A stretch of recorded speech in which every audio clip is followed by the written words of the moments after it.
Hey there, it's Todd from Medway Community Farm. Today I'm joined with Emily. Many people may recognize Emily. She writes our nutrition articles in our monthly newsletter. We decided that we're going to start to do some segments related around food with Emily. And this time of year, really focusing on what's in season and the nutritional value of sourcing local and sourcing in season. How's it going, Emily? Very good. I'm really excited to be here. We do have some stuff that's a little pre-prepped, and we'll kind of talk about why that's helpful.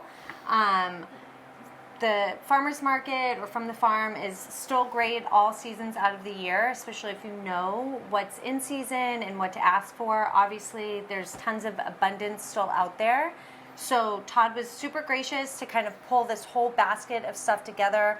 All of this produce is from the farm. I do have a couple cans of stuff that, are very inexpensive that you can get at the store that'll just help you stretch whatever it is that you are making. And then we were also super lucky to get some fresh sausage from Donna Anna's Meat Market over in Norfolk. So this is really a super excellent representation of eating locally and eating seasonally. And so we're going to talk about roasted vegetables, how to make a winter salad, and how to make a sausage winter soup. Awesome. So yeah, this time of year, a lot of what we're doing on the farm, slows down. We have some greenhouse related crops that are really focused on, like spinach, that type of stuff. And a lot of the other crops that we have that we're going to use today are what we call storage crops. And it's great that we have this amazing ability to store a lot of the stuff and get that longevity out of it.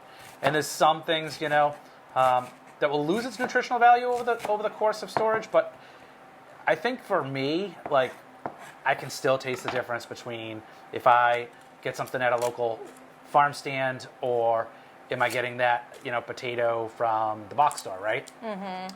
So yeah, definitely. It just definitely has that different flavor profile. Well, even these carrots here, they are obviously not as straight or perfect looking as what you might find in the bags at the store.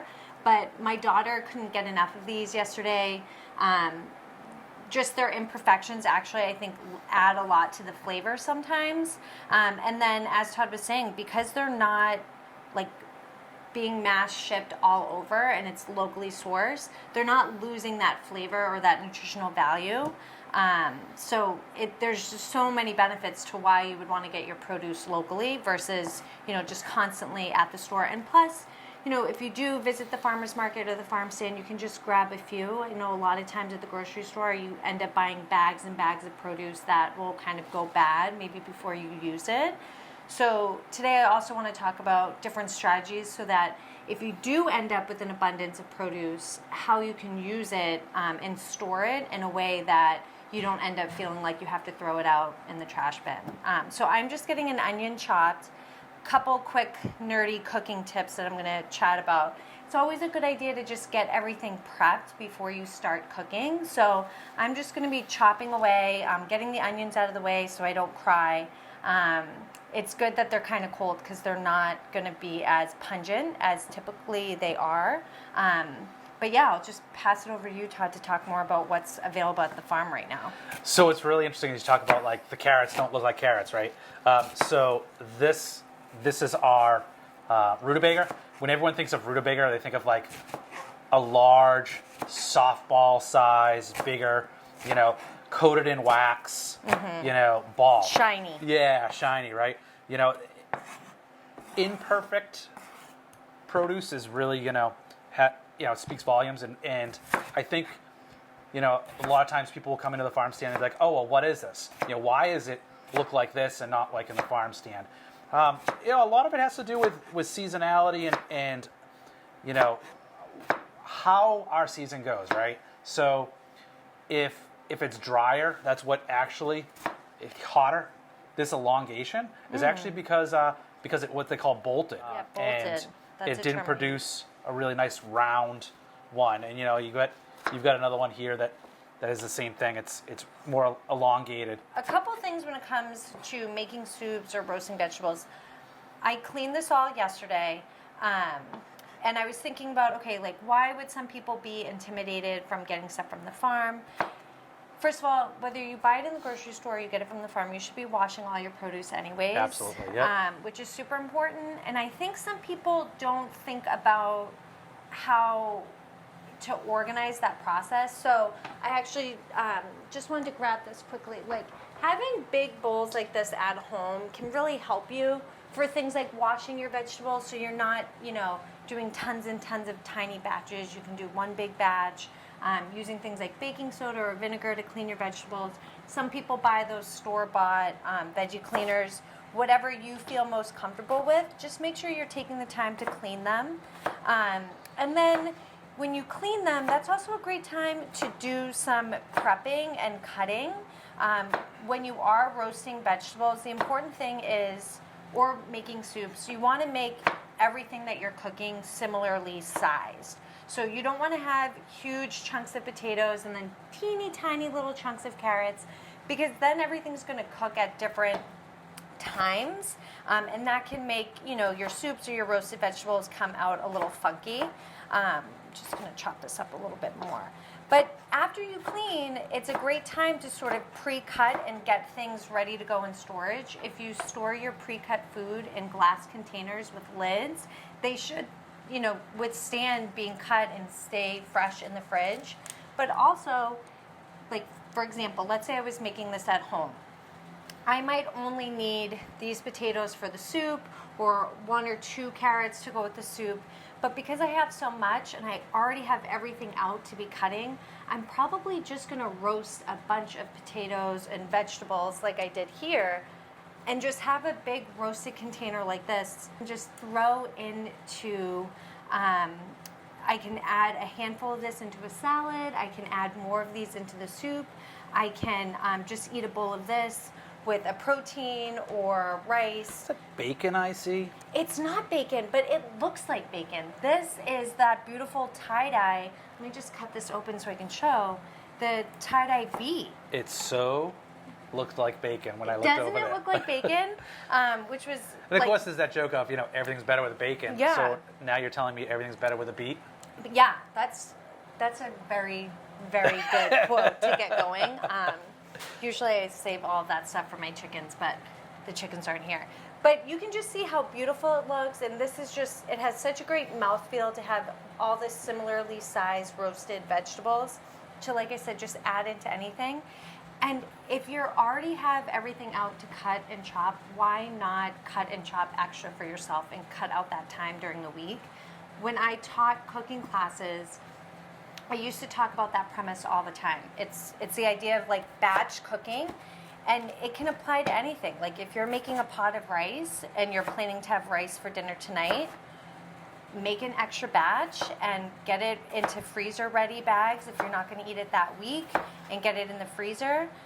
But it does take a little bit of learning to maximize your time in the kitchen, and I just can't emphasize enough how important it is to really create a little routine for yourself in the kitchen so that you can maximize how often you cook for yourself, and you don't have to feel so dependent on the takeout menu, or ordering out, or freezer meals, things like that. You can have your own freezer stocked with your own meals.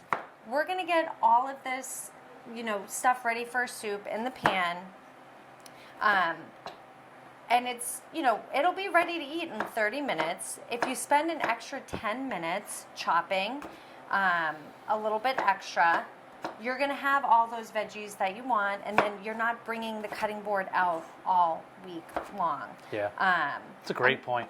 I'm cutting a couple extra because we're also going to throw together a little salad. These ones I'm going to do a little bit bigger for the soup. So originally we were thinking about doing more of a Portuguese kale soup, coiva soup. My husband's family is Portuguese and they love it. And it's such a great soup for using up winter greens, potatoes, all the above. But we ended up with sweet Italian sausage, and that's actually a soup my mom usually makes. So I'm very happy about what we're going to end up eating. It's going to be great. But yeah, I think that, oops, that's not what I want. I think that the other thing is not everybody feels comfortable with a knife in their hand, even a peeler in their hand. And you kind of just have to do it a lot to get comfortable. I'm not allowed to have a mandolin, though. A what? Oh, a mandolin. mandolin. Oh, yeah. Nope. Those are very dangerous. Those are very dangerous. But it is a skill, so you do have to sort of practice to get better at it. When I went to UMass Amherst, and my degree was hospitality and tourism management, and we actually had to take restaurant cooking preparation classes. So, oh, never mind, this is for the soup. My knife skills come from that, and then watching cooking shows. And nowadays, you don't even have to watch a cooking show. You can just watch a cooking video. Yeah. Yep. On online. All right, I'm gonna get some garlic going. So when we talk about seasonality, one of the things that we talk about a lot at the farm, especially when we have corporate groups come in, is we look at that. We tell people, look at a train map. A train map speaks volumes to where your food comes from. And I know, majority of things nowadays really, they will ship pretty quick. But the train map is a really good one because if you look at Boston and all the train tracks that come into Boston, Boston is the dead end. Like, it's the end of the train track. So when you think about something coming up from Florida or something coming, from California, we're the last stop. It may have made a bunch of stops on the way across, right? And we're kind of getting the oldest of transported stuff, which is really kind of an interesting thing to think about. Totally. And I was just having this conversation, with my clients, just about sort of the trade-off that we have going on with food right now. We want access, but you're definitely, because of the totality of access all the time, you're getting poorer quality. Right. And it's worth the argument to say, do I really need to have peaches in the dead of winter that aren't like a canned peach that's been preserved, something like that, versus going to the grocery store right now and trying to buy something that's not in season. It's not going to be the quality you're looking for anyways. And, like we kind of mentioned earlier, but the nutritional quality is actually down in that produce that's kind of sitting in the bin at the grocery store. Versus you could be getting fresh produce from a local farm, cutting it, preparing it, and freezing it yourself, and preserving all the nutrients and having a better product. Just a little bit of education, a little bit of practicing, and I always tell people when I work with them, I'm like, so do it wrong. Make the recipe wrong. Make it a little bit too salty. It's just learning. Even this, I'm talking too much, so I'm not doing everything perfect right now.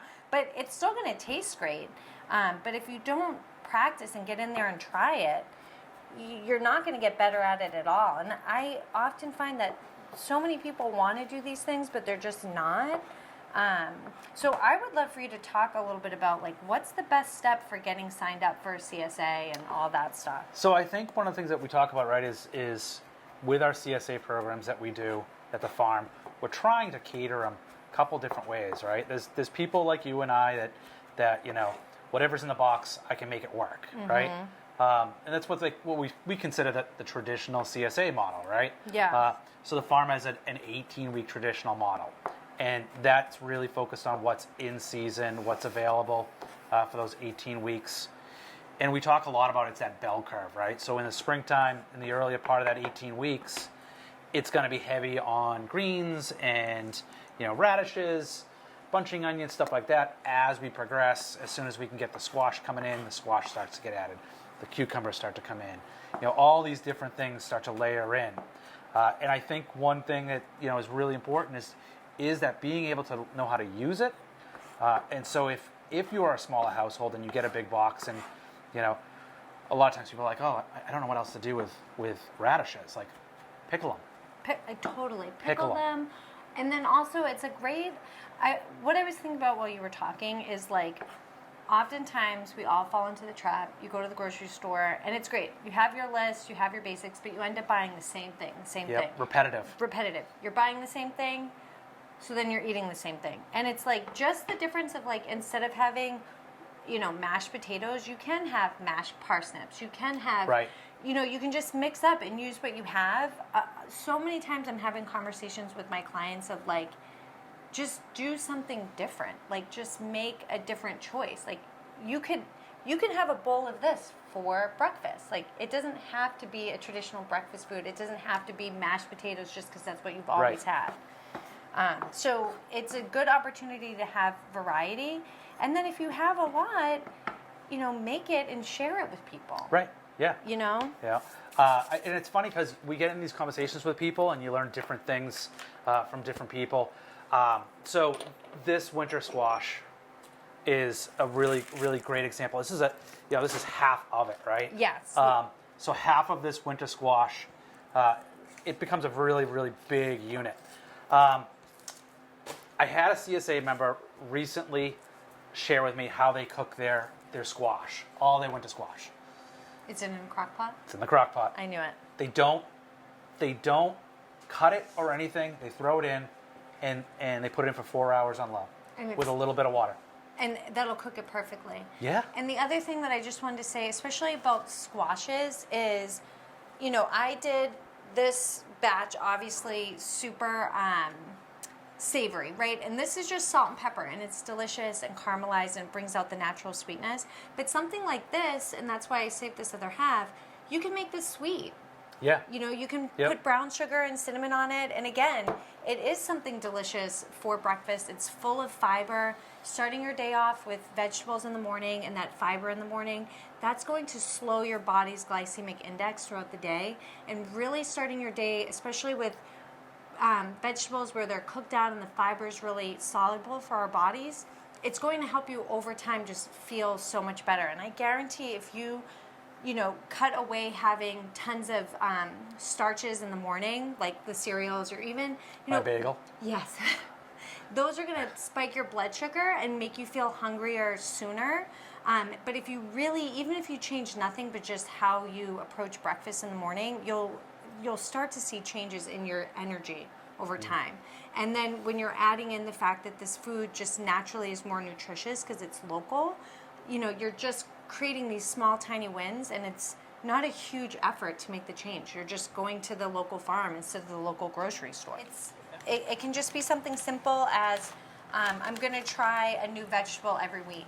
When I talk with clients, again, I am not a dietitian. I don't prescribe clients meal plans. What I do is talk with my clients about where they're struggling. And some people really, didn't grow up eating fresh fruits or vegetables. I actually went to college with somebody who never ate a vegetable fresh. She had only eaten canned vegetables. Yeah. And so there is a whole wide world of somebody who's never seen this, they are going to have no idea what this tastes like. Yep. So it's just helping. What I do a lot is encourage people, okay, try one new vegetable this week. Let me know what it is. We can talk about recipes. But to get healthy, you really have to expand outside the box and start making choices that are different than what you're currently doing. And starting to eat a little bit locally and in season is a great way to just sort of move forward into making changes in your diet. It definitely forces that needle, right? Because, January and February, we don't have sweet peppers, right? But yet you walk into any of the big box stores and you will find a rainbow of sweet peppers in there. We are very much part of that cog where that standard process, we go in, it's there. And that's something that we talk a lot about with CSA members, with corporate volunteers, with our workshare people.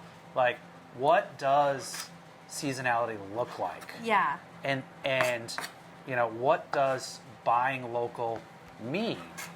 Food is a multi-billion, pretty much on the precipice of being $1 trillion industry.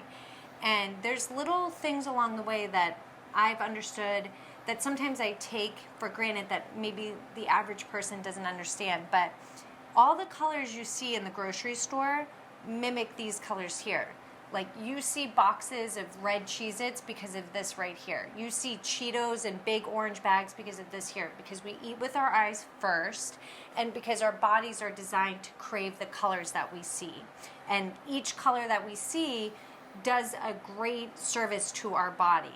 So the grocery stores are full of colors all in the center of the store to keep you buying things that are, you know, chemically processed to be over palatable, so you want to keep eating them and eating them and eating them. Versus if you go to the grocery store, you look for colors and you shop the perimeter.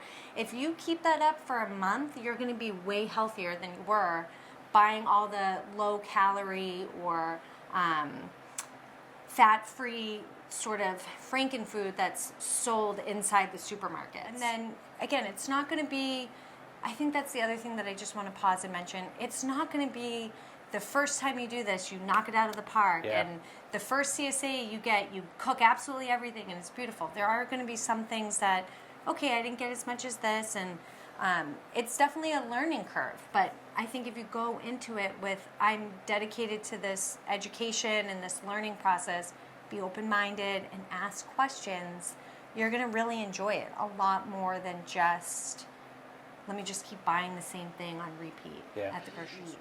And I've talked about this with my clients. There's also a tangible benefit to cooking your own food. Just that confidence building of, man, I provided for myself, I used a new skill, that food's going to taste better. And truly, it might sound woo-woo, but it is going to nourish you more. Oh, yeah, totally. And then if you couple that with local food, you're just getting, you know, you're hitting all the right notes to really take care and provide for yourself.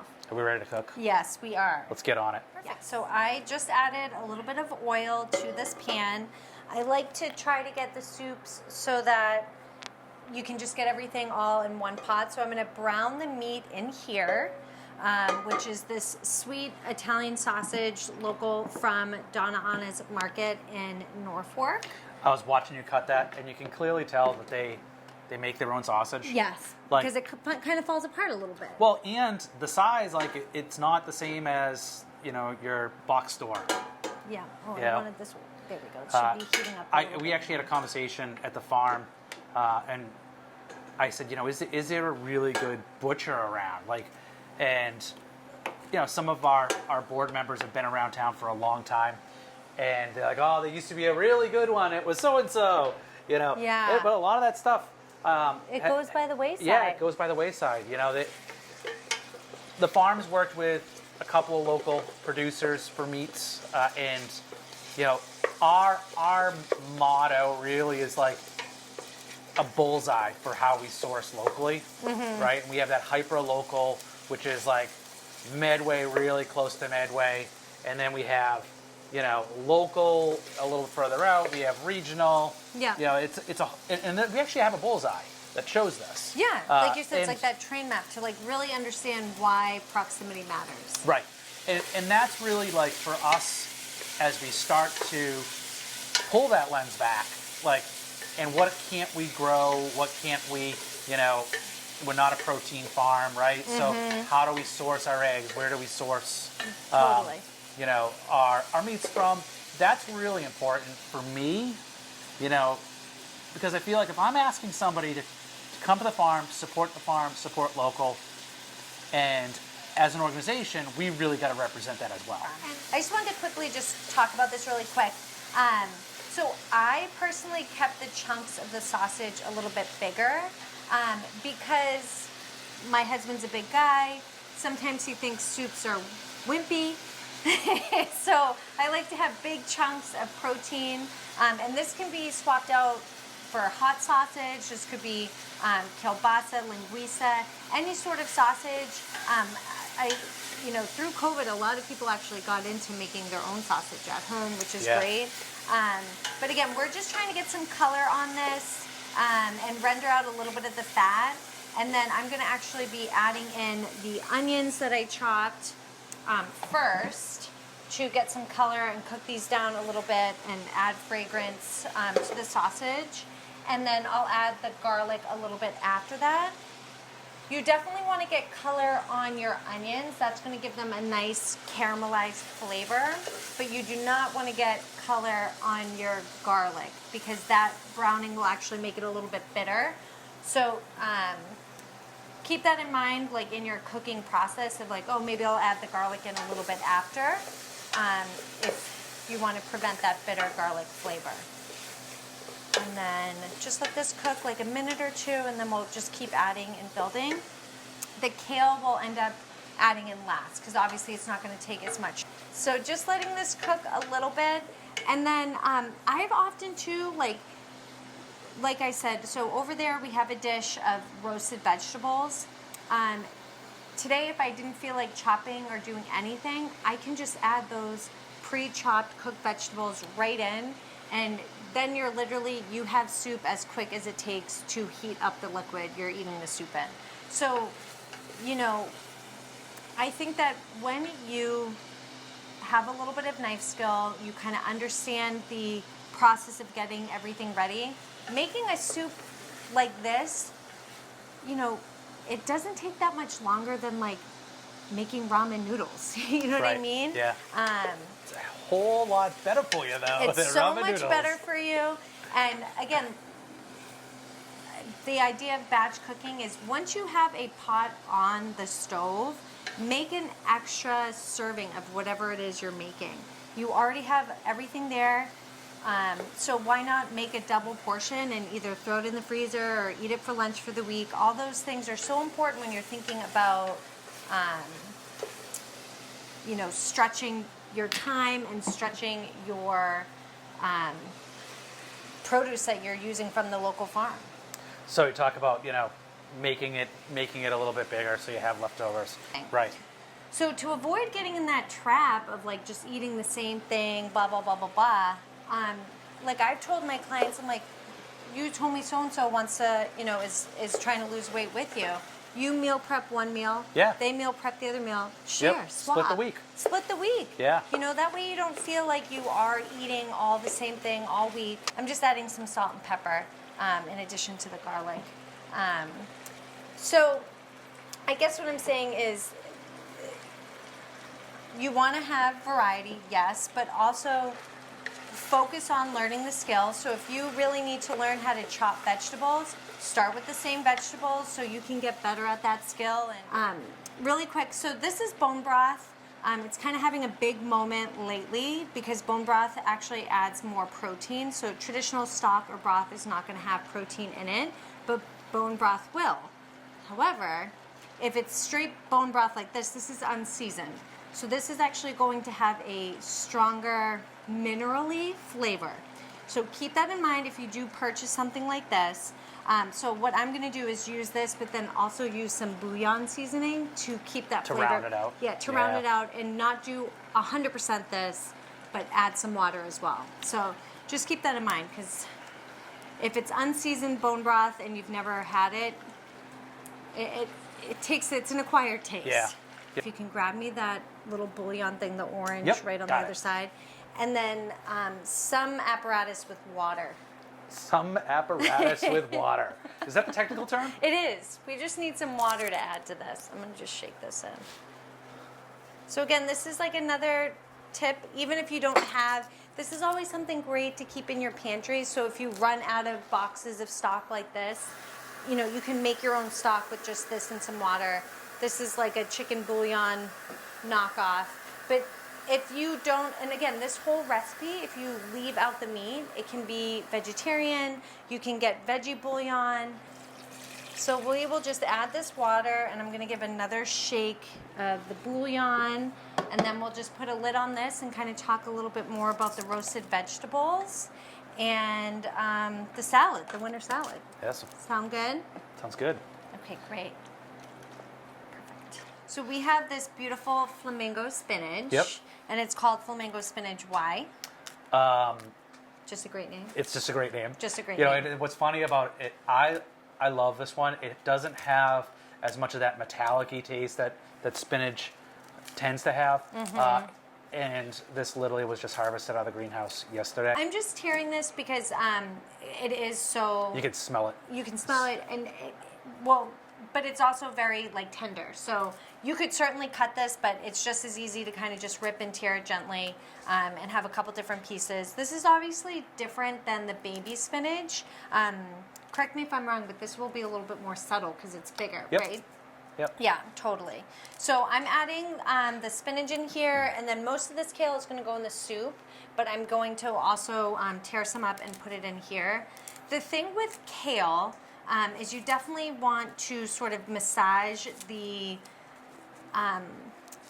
lettuce or the kale when you have the dressing on it. What that'll do is just actually kind of break it down so it doesn't have such a bitter flavor.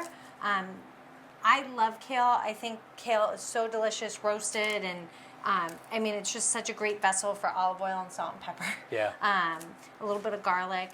You kind of mentioned, but this is right here is a little tiny piece of this roasted down beet. So this has this beautiful bright color. This just chopped up as is in the salad would be great.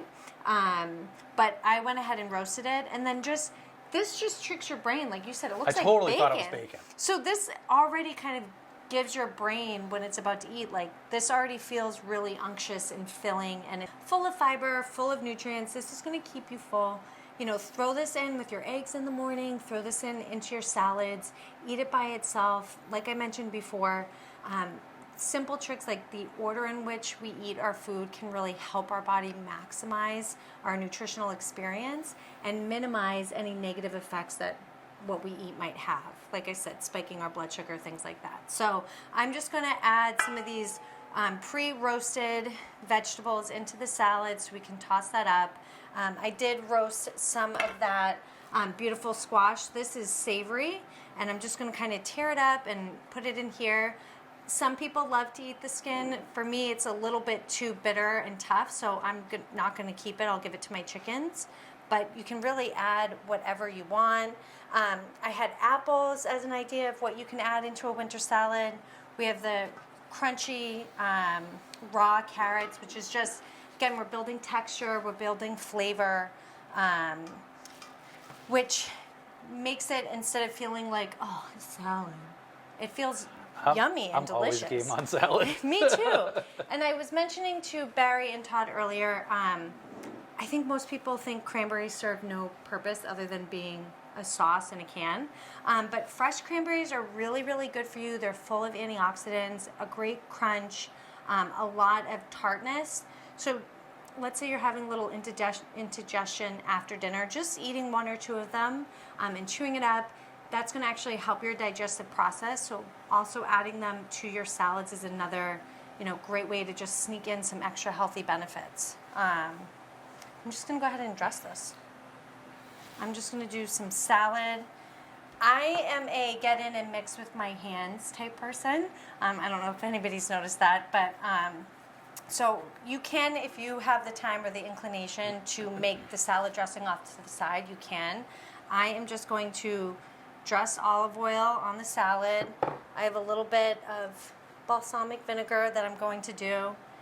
And then I am going to get in with my hands and sort of get this all mixed up like this.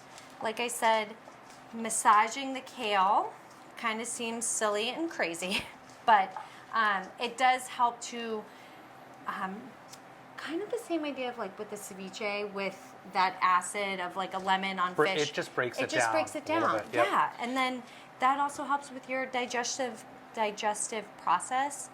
Another quick thing that I will mention is, many people do have a hard time digesting vegetables, especially if it's not in your diet right now. All of a sudden switching to raw vegetables might be a little shock to your system.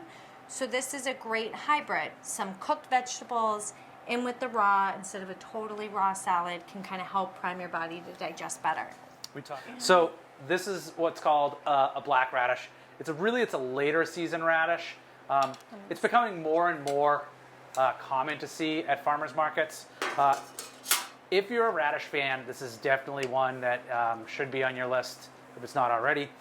It has got this amazing snow white color inside. When you get it and it's got this dark outside, people are really kind of skeptical on what it is. but it's a phenomenal radish. It's tangy. It's got a really nice bite to it. And again, if you go with that, savory and spicy flavor profile, partnering this in a salad with roasted vegetables would be a great one. Roasting radishes, I never thought and someone was like, oh, well, any root product you can roast. And I'm like, well, that makes total sense. Yeah. But again, not something I would have thought of. It totally changes the flavor. So when you pickle something, it kind of enhances that flavor, kind of brightens it, makes it sweeter. When you roast it, like, we roasted some of those radishes yesterday. It takes away the spiciness. So all of this cooked differently can taste completely different. Beans, especially store-bought beans, are a great way to add protein to your meals, especially if it's very veggie heavy. But it's also a great way to stretch your meals. So let's say you're getting to the end of your CSA box and you're kind of saying do I have enough potatoes left for a meal? These cans that are relatively inexpensive, adding them to the soup, it's going to add flavor, it's going to add protein, it's going to stretch. So we're not here saying only eat local, only. It's all about doing within your need, learning about where your food comes from, educating yourself, and applying these tips and tricks to ultimately be healthier. The reason why the idea of eating local has sprung up is because we're recognizing that for our food to really sustain us, we have to be sustainable in our approach to food and where it comes from. So this is about knowing a little bit better, making better choices, but it's not about restriction. It's not about saying, I can't do this, that, or the third. No, you can. Add a can of beans. A CSA can really help you to become more creative in the kitchen, to learn about foods that you probably, I guarantee that there's a lot of people who are like, I've never seen either of these things. Yeah. Or in this way, maybe you've seen a beet in a jar, but you've never seen it in this beautiful tie-dye version. Or you've never seen this, dark black radish. And that's great.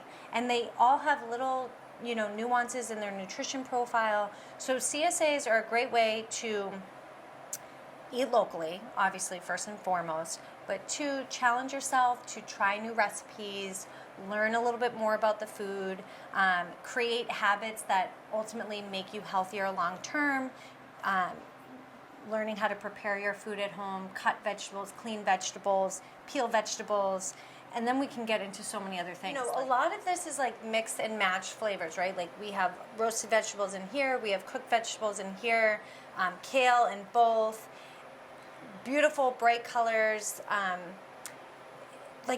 There's no reason to think that just because it's winter, you're not going to have a gorgeous meal full of colors. You just have to kind of think ahead and not get stuck in the trap of, it's wintertime, there's nothing in season. There's so much in season. Okay, you ready? I am. I'm going to actually take the salad first. I'm going with the soup. Go with the soup. I hope it's good. It was so cold at the farm today. Oh my God, I my bet feet it's are freezing. just starting to get warm. So I've been looking forward to this You're just defrosting. all day.